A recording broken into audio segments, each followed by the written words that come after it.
Welcome back to Keeyzo's Corner. It's your boy Keith Parent, a.k.a. Mr. Keeyzo. I got a really, really talented young man in the building today.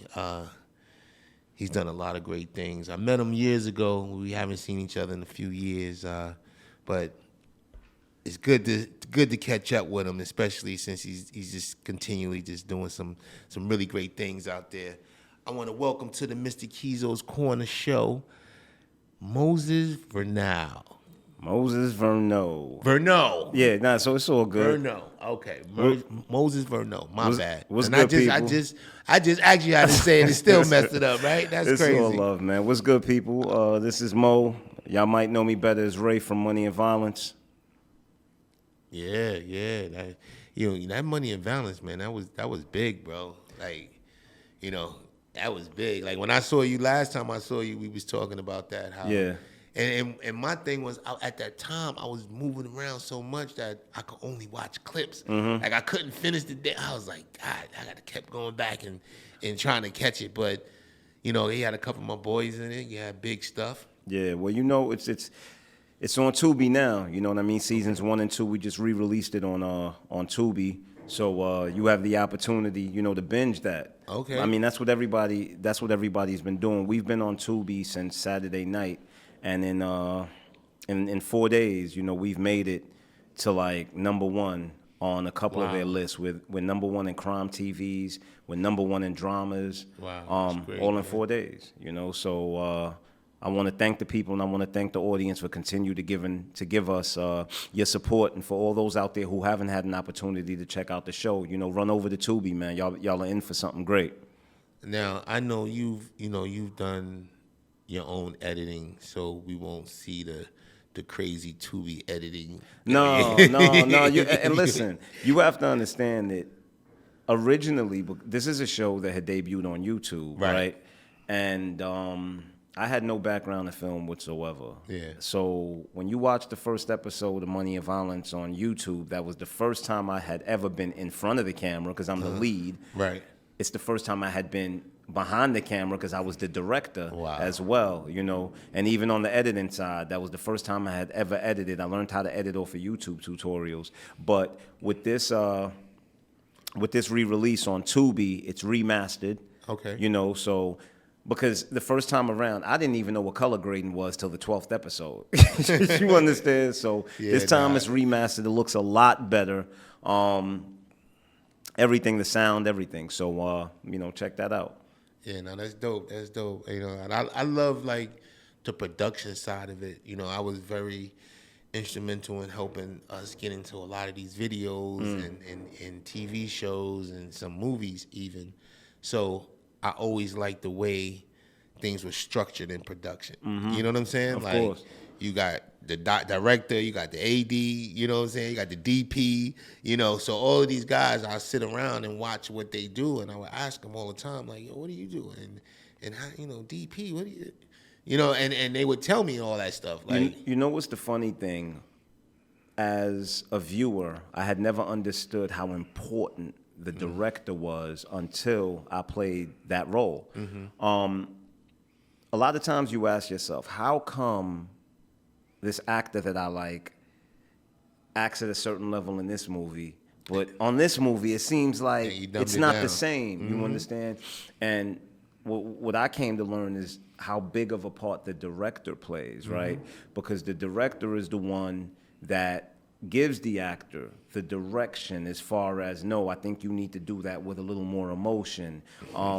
They're the ones that kind of give the actor a better understanding of the character that they're playing, right? Mm-hmm. Just in case if they have any questions, because acting has to do with so much more than just reading words on a page. Mm-hmm. It's understanding the emotions that you come into a scene with, the emotions that you leave a scene with. A lot of times you have to read the scenes that's why I always recommend to my actors, even if you have one scene in a film or a show, read the entire script. And the Yeah, you reason have to. being is because a lot of times you have to come into that scene with residual emotion from whatever was going on in the story way before they even see you on screen.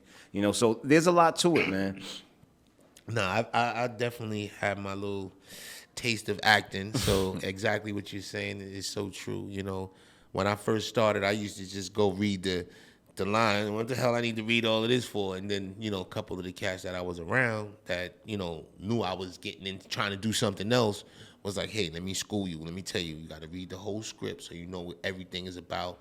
So when you come in, like you said, when you coming into that scene, you know the emotions or the temperament you need to have.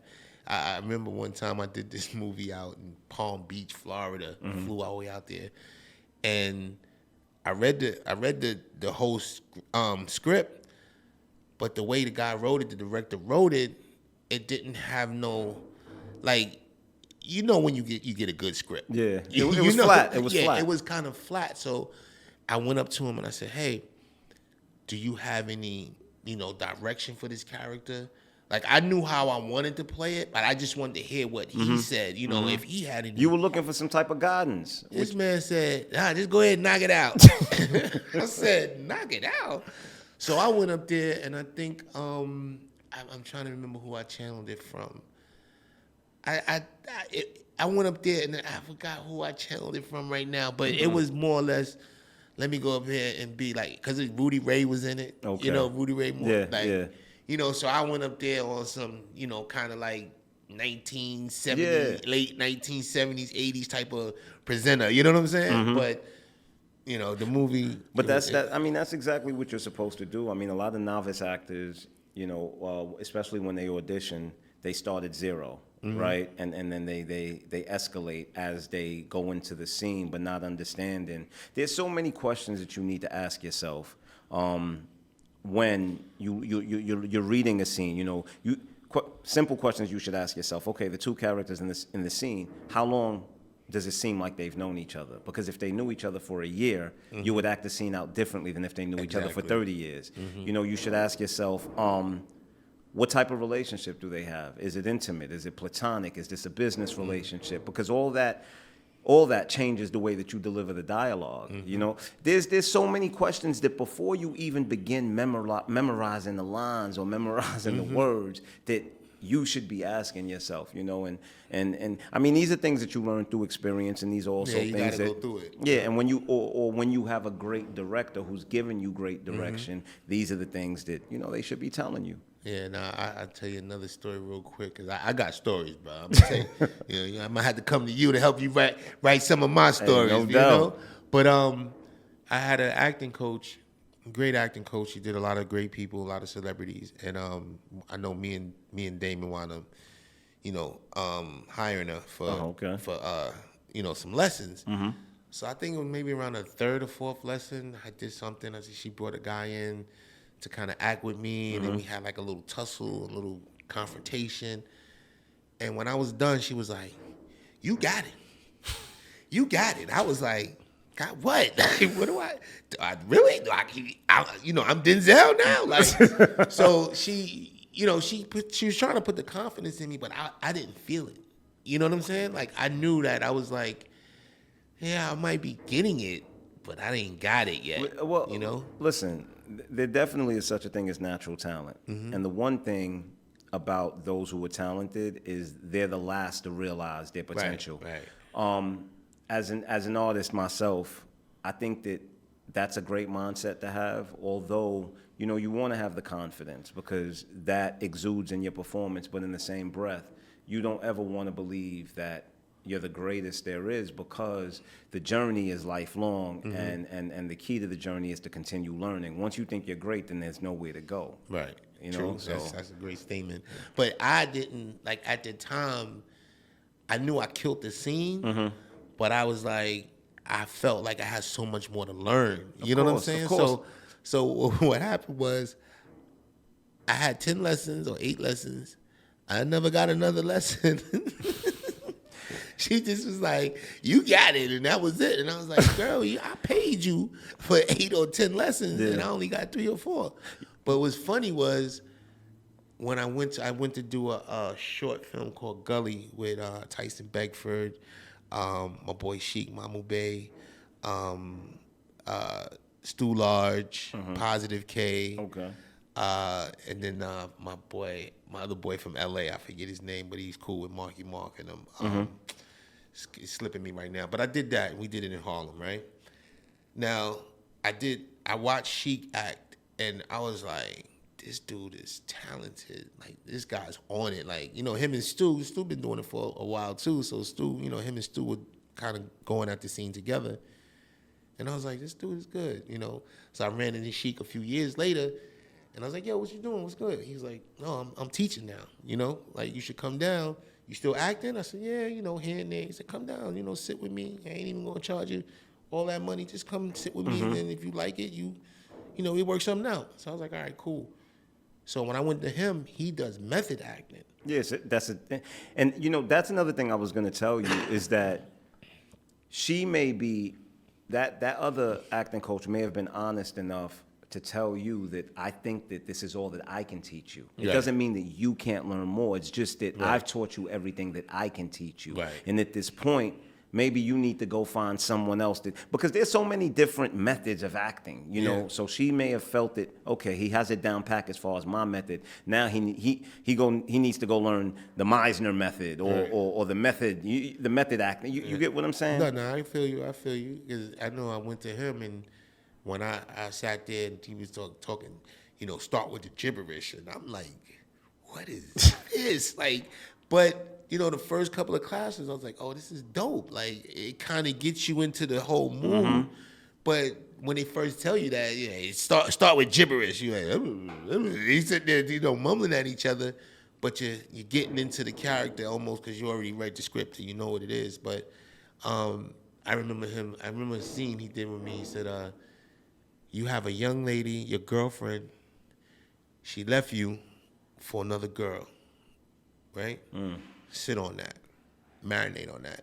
Then he goes to the girl and he says it in her ear. So I don't know what he told her, right? So she start and we going and she goes into, So right away, my response was on some regular degular. I was like, how you gonna leave me for a woman? Blah, blah, blah, blah. He was like, cut.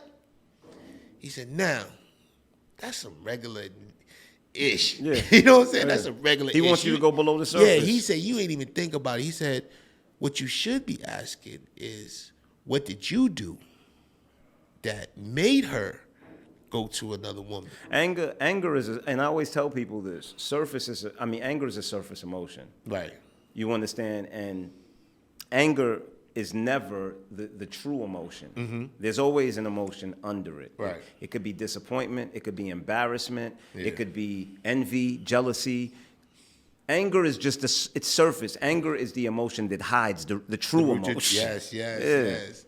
But I straight this, and it was funny because when I did it, as soon as he said it, I realized it. I was like, this is what the average person would do or the average guy would say. So, but that was good. I haven't done it in a while, but I was too busy actually. Yeah, definitely. I was doing my business and then trying to do that, and it was just so much I couldn't do it. It's funny you say that because that's the same reason why even a lot of times I shy away from the whole acting thing. When we had released Money and Violence the first time, we had great success. Everybody loved the show. It was buzzing like crazy. And I remember I had an interview, I believe it was with the Source magazine, and they had asked me, do I consider myself an actor? And I was like, hell no, I don't consider myself an actor. I'm a guy that woke up one morning and decided to act. Right. Now, if I had decided to take some formal training, take some classes, coaching, then maybe one day I can be an actor. Right.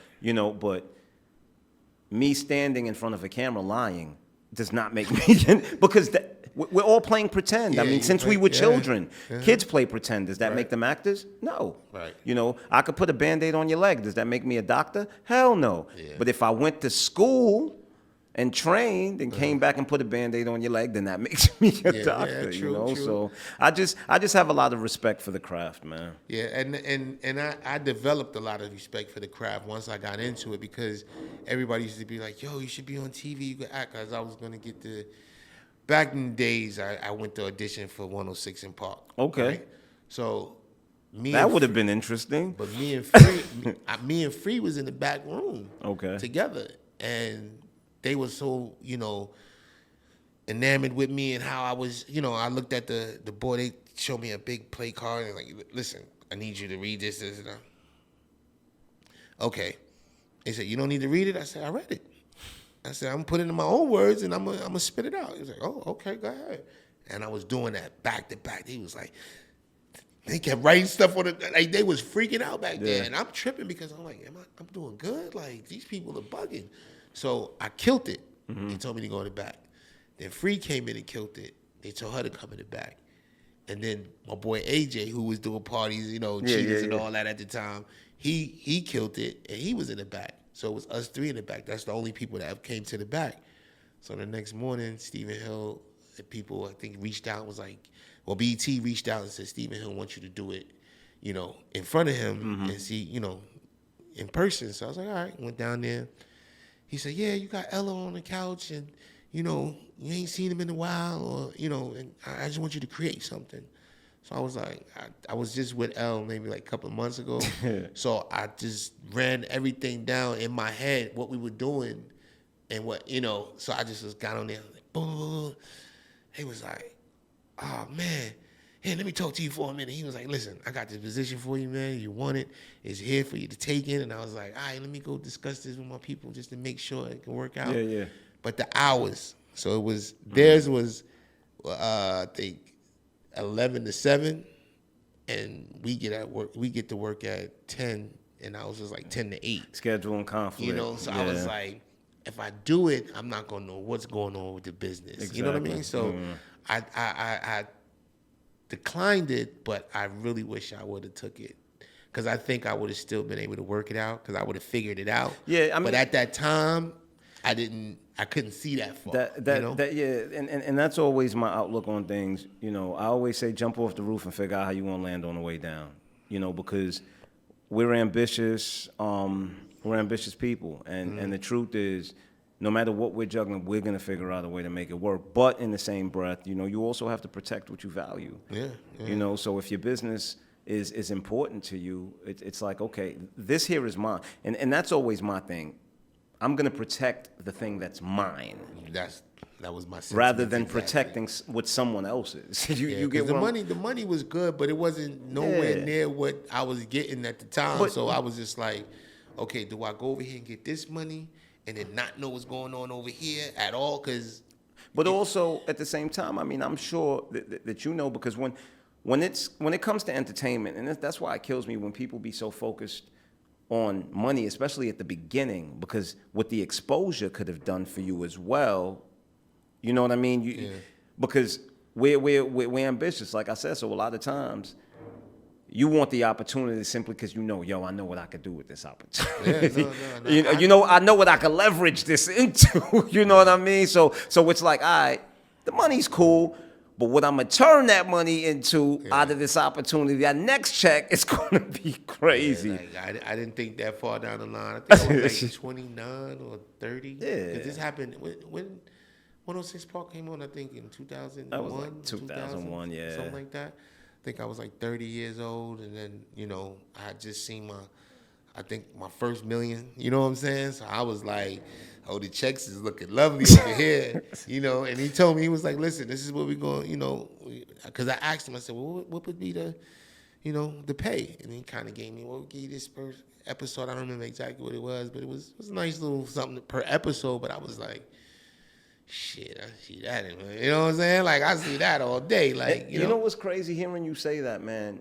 It's just so, like, isn't it crazy that looking at life from the vantage point, right, of being older, how you look at 30 and realize how naive you can be at 30 years Exactly. old, man. Whereas, you know, when we were younger, you looked at 30 like a grown adult. Yeah, like I'm grown. You understand what I'm saying? Yeah, man. Shit. But when you realize, and it's so funny, man, when you're looking at life from later on, and you're just like, wow, you know. So the biggest disadvantage to life is thinking that you know, and not realizing that at no point will you really know. Yeah, no.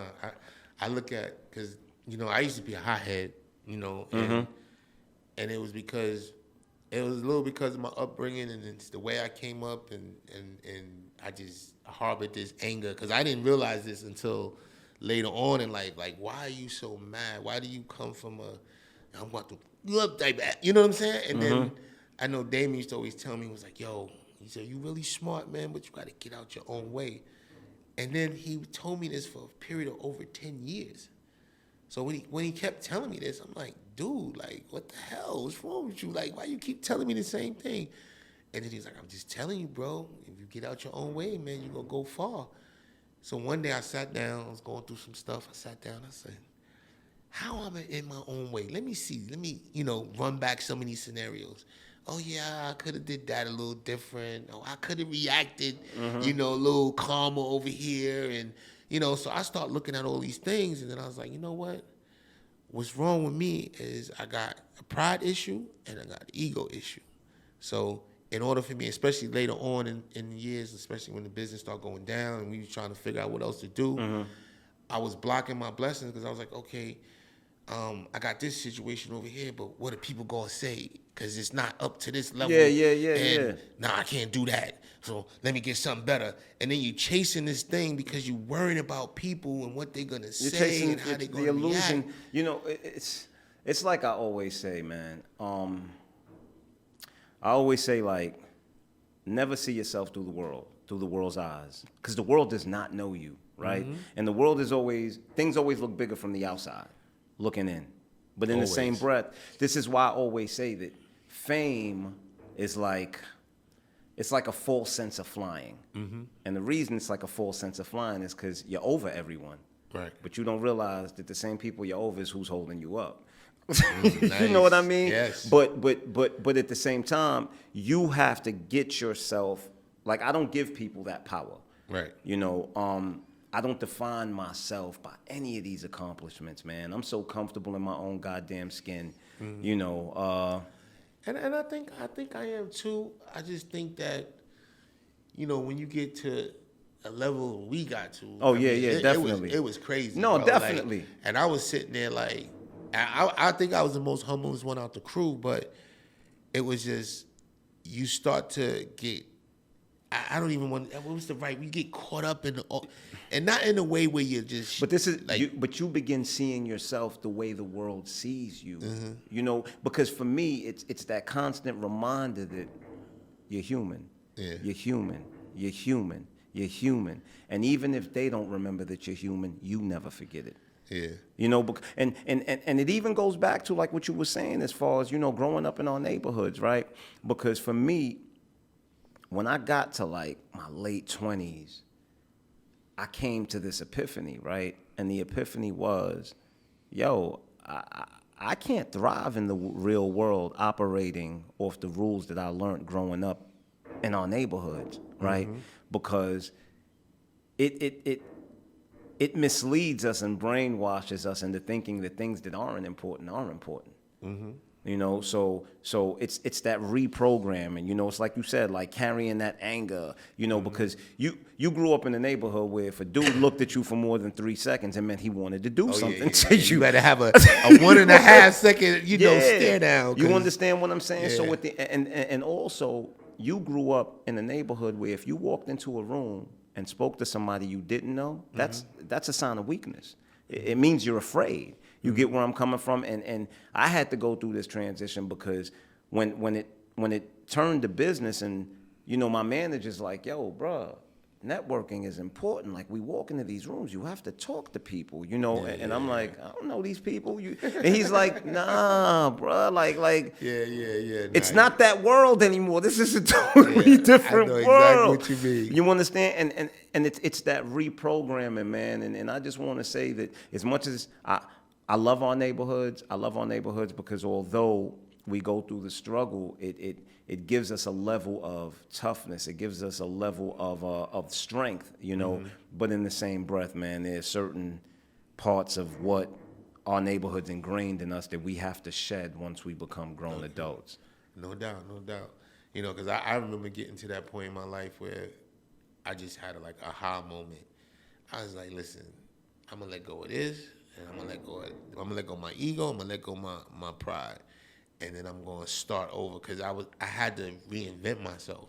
So I was trying to figure it out, going through that phase that I can't be worried about what everybody's saying, because at the end of the day, ain't nobody worried about paying my bills. So I got to do what I got to do, you know. And once I did that and kind of shed all of that, I was able to leave the person that I was in the past in order to become this new person. You know what I'm saying? Yeah. Still the same person, but start on this new journey and not listen to the naysayers and all of that.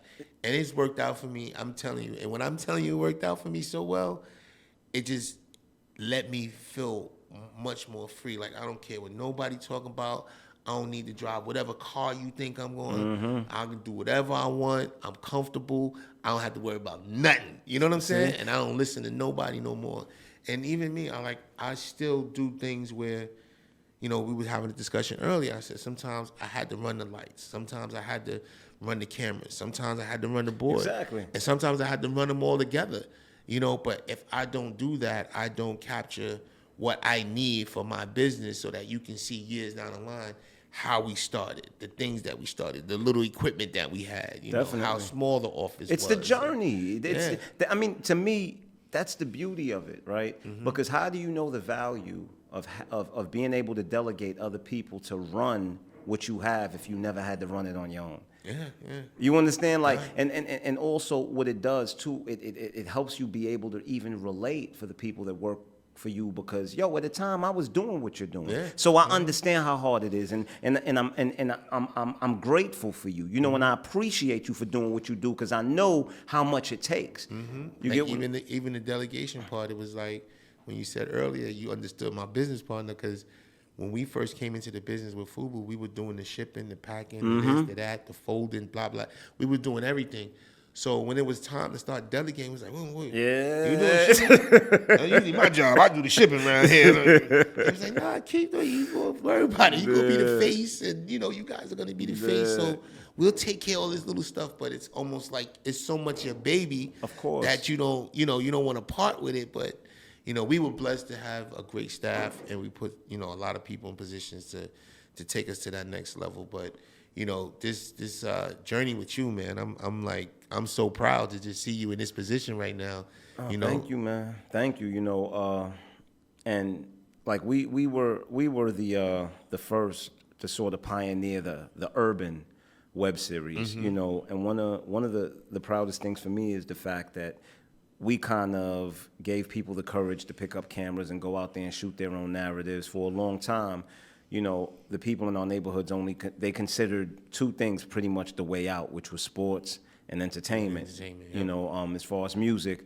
But we kind of opened that lane, like, no, man, you could pick up a camera, go out there, shoot you don't. I mean, it'd be great if you went to film school, but you don't have to go to film school. Some things you can learn on the fly. Yeah, some things you can learn on the fly, and always remember that where you begin is not necessarily where you have to end. So just because you started learning on the fly doesn't mean that one or two projects in, you can't decide, you know what, I'm going to take a couple of classes at film school or as an actor. Do your homework part. Yeah, I'm going to go see an acting coach, because the truth is life is a combination of different states of being, right? And to remain in one state is a slow death. So the truth, no matter what it is that you're doing, you should be constantly looking to learn, to improve your craft. Even if you can't afford classes, go on Amazon, order some books, man, read some books.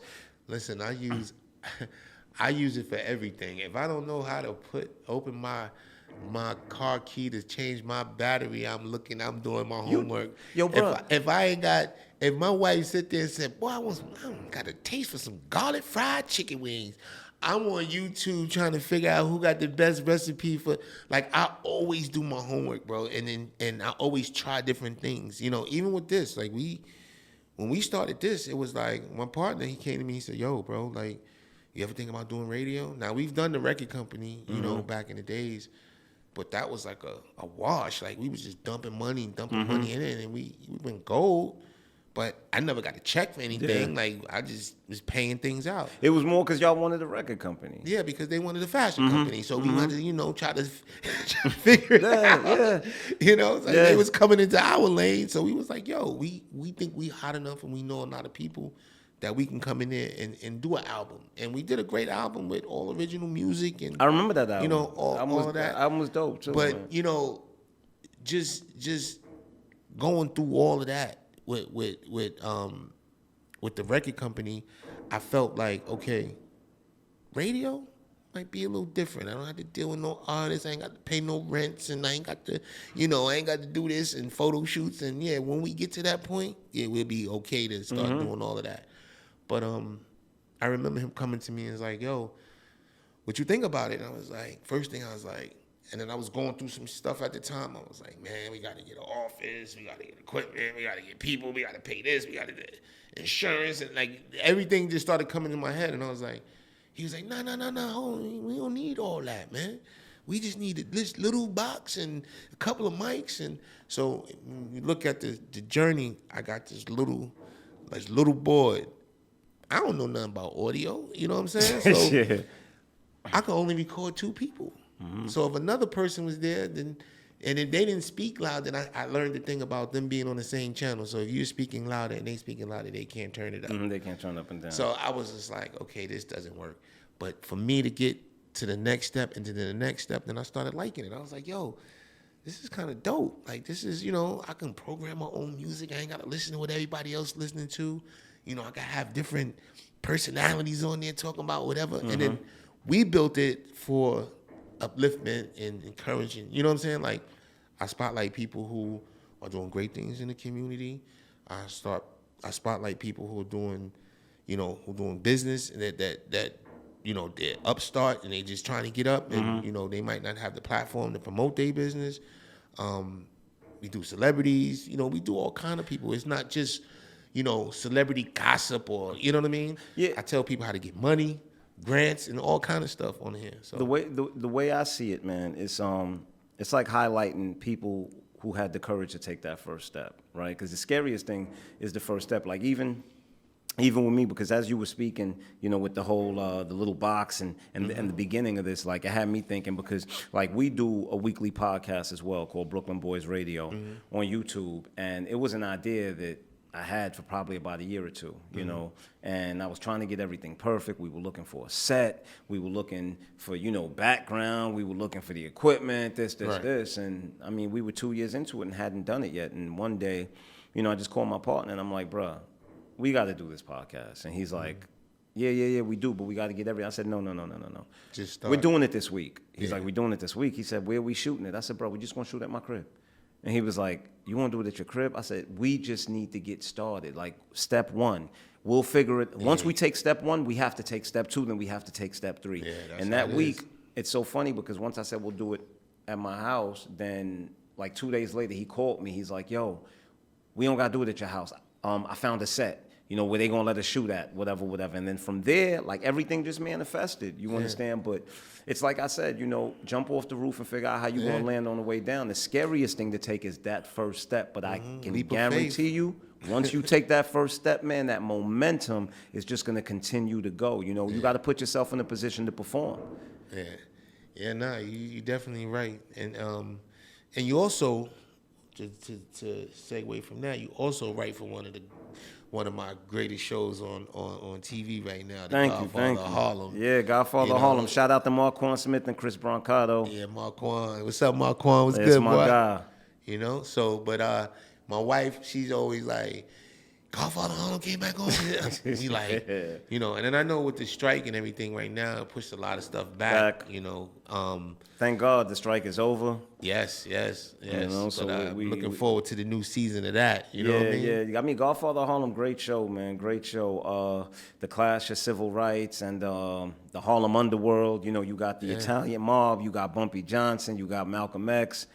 You know, I'm ready to get back in that writer's room and see what we're gonna do with Bumpy. You know, now that Malcolm X just got assassinated. So. He got assassinated at the end of the third season. During the finale. So how long you been writing? Like, it just started with Money and Violence, or this was a passion of yours prior to that? Honestly, I've been writing in many different forms. I mean, since I was a kid, you know, I used to write music. Oh, okay. I wrote 2 novels that I haven't published, and the film thing was just the next thing to do. You know, because I've always been that guy who I'm always thinking of what's the next thing I haven't done that I want to try. And that's the thing it was with film. You know, once again, like I said, used to do music, wrote novels, and one morning I was just laying in bed and it's like, what's the next thing? What's the thing I haven't tried that I want to, you know, shoot my shot at? And I was like, well, what about film? And that's how it all manifested. And from Money and Violence, it led to, you know, me writing for television for great shows like Godfather Harlem, American Gods. Right. And more, you know. Man, that's dope, man. That's dope. You have you done your autobiography, or are you thinking about doing that? Or you got a documentary? Everything I've written has been inspired by my life. You know, has been inspired by my life experiences. The novels that I've written, one is called Love Changes, and that's about an experience that took place in my life between the ages of like 17 and 19. And the second book is called A Man's Burden. And A Man's Burden is about an experience that I went through back in 2007. A Man's Burden, the closest thing to it, I would compare it to is something like The Pursuit of Happiness. Okay. The opening quote in the book is, a beautiful woman with nothing is still a beautiful woman, but a man with nothing is nothing. And because what the book is about is pretty much the world doesn't understand the feelings of inadequacy and the mental breakdown that men go through when they can't provide.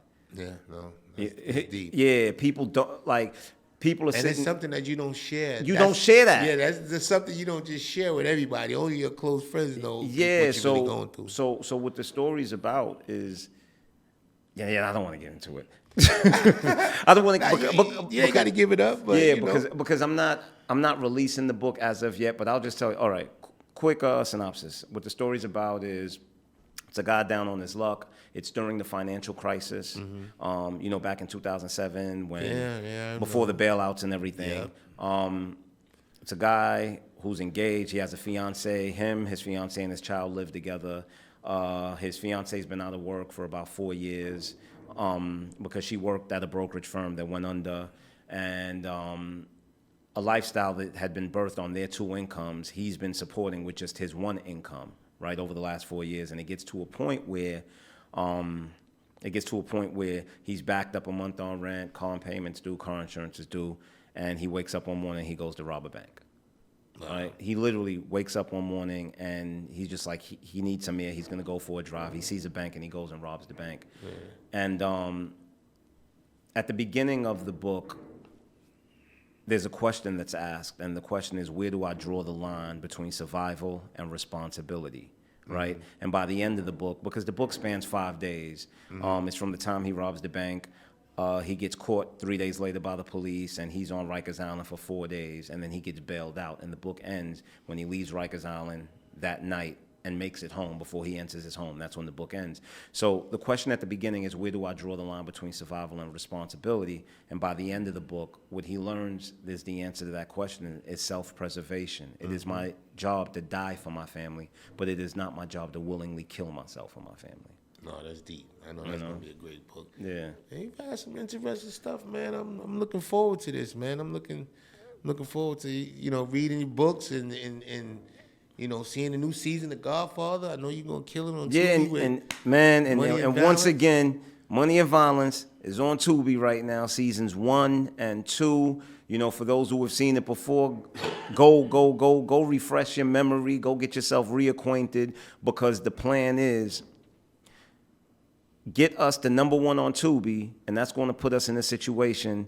It's going to put us in a position to get a situation for the season 3 that y'all have been asking for. I know y'all been asking for a season 3 to the show for the past 6 or 7 years. So right now, it's no longer up to me. It's no longer up to anyone. It's up to y'all. Go run those numbers up on Tubi, so that way we could be in the position to get a situation for season 3. You know, and everybody who hasn't seen Money and Violence, man, go check that out on Tubi. I can guarantee you, you will be hooked. You'll end up binge watching it. Just make sure you got a day or two that you're free, because once you start, you won't stop. Yeah, that's what's up. That's what's up. Now, let them know where they can find you. Any upcoming projects you have? Anything you got in the pipeline? Definitely. Primarily, y'all can find me on Instagram at Cloud9TV. That's CLOUD, as in David, the number 9 TV _. Right now, you know, the writer strike just ended, so I'm waiting to get the call pretty much so that I can get back in the writer's room to do the next season of Godfather Harlem. Also, as well as that, you know, we have the re-release of Money and Violence on Tubi. Aside from that, I have a couple of projects that we're about to go into production with. And just writing, man. Writing, as always. Always writing. But also, you know, we also do have Brooklyn Boys Radio on YouTube. So y'all go check that out as well. All right. Listen, make sure y'all tap in. Moses, good to see you again, bro. Keith, it's a pleasure, bro. You know what I'm and I just want to give you your flowers as well. I'm honored to be here. It's a privilege. You know what I mean? You guys are a staple. And when I say a staple, you guys are a staple. What y'all did was monumental, and y'all fed us so much inspiration when I was coming up, man, to show us what was possible. So I thank you I appreciate from the bottom that. of my heart, man. Appreciate that. All right, y'all did another episode of Mr. Keeyzo's Corner with my man Moses Verneau. Holla, holla. I got that right that time, right? All right, I ain't trying to get swung on in here. You didn't told me a couple of times how to say it. Nah. But good to see you again, brother. Thank you for stopping through. I think that's it. You know what I'm saying? Make sure y'all tap into Mr. Keeyzo's Corner. Weekdays, 2 to 6. You heard? Peace. All right. Peace.